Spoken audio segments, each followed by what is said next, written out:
আজকের ম্যাচে মুস্তাফিজুর ভার্সেস তাসকিন লড়াই। হ্যাঁ দর্শক, দুবাই ক্যাপিটালসের বিপক্ষে মাঠে নেমেছে শারজা ওয়ারিয়র্স। বল হাতে ইনিংসের দ্বিতীয় ওভারেই বোলিং করতে আসেন তাসকিন আহমেদ। তবে তাসকিন আহমেদ বোলিং আসতেই তাকে বেধড়ক পেটানি শুরু করে জর্ডান কক্স।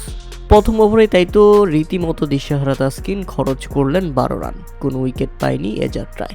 তবে দ্বিতীয় ওভারে বোলিং করতে এসেই তাসকিন আহমেদ নিজের প্রতিশোধটা নিতে পেরেছেন, কেননা দ্বিতীয় ওভারে বোলিং করতে এসেও বাউন্ডারি হজম করতে হয়েছে তাসকিন আহমেদকে। সেই রাগ থেকেই জর্ডান কক্সকে দারুণ ডেলিভারি করেন নিজের তৃতীয় ডেলিভারি, আর সেটাতে পরাস্ত হয়েছিলেন জর্ডান কক্স। সেখান থেকে ফিরে তাসকিনকে আরও একটি বাউন্ডারি হাঁকায় এই ব্যাটসম্যান। তবে এরপর ধারাভাষ্য কক্ষে তাসকিনকে নিয়ে ব্যাপক হতাশা প্রকাশ করেন ওয়াকার ইউনুস, কেননা প্রত্যাশা অনুযায়ী পারফর্ম করতে পারছে না তাসকিন আহমেদ। এরপর দ্বিতীয় ওভারের শেষ বলে তাসকিন আহমেদ দেখিয়ে দিলেন চমক।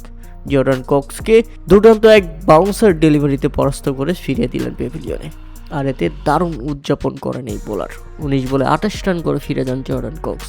তাসকিন আহমেদের এই আগ্রাসন ছিল দেখার মতো, কেননা ব্যাপক জ্বালিয়েছে তাকে জর্ডান কক্স।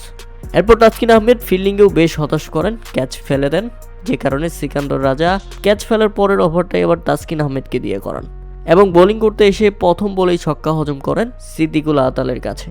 পরের বলেই অবশ্য প্রতিশোধ নিয়েছেন তাসকিন আহমেদ।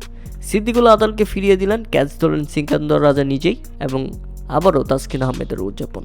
শুধু এখানেই শেষ নয়, নিজের তৃতীয় ওভারটা দুর্দান্ত করেছেন তাসকিন আহমেদ, খরচ করেছেন মাত্র 7 রান। এরপর নিজের শেষ ওভারে বোলিং করতে এসে আরও দুর্দান্ত তাসকিন আহমেদ। ওভারের প্রথম বলেই ফিরিয়ে দিয়েছেন দাসুন সানাকাকে। আবারও দারুণ ডেলিভারি, আবারও ক্যাচ। রীতিমতো হতাশ হয়ে ফিরে গেলেন দাসুন সানাকা এবং তাসকিন আহমেদের তৃতীয় উইকেট। তাতে নির্ধারিত 4 ওভার শেষে তাসকিন আহমেদ খরচ করেন 40 রান, তুলে নিয়েছেন 3টি উইকেট।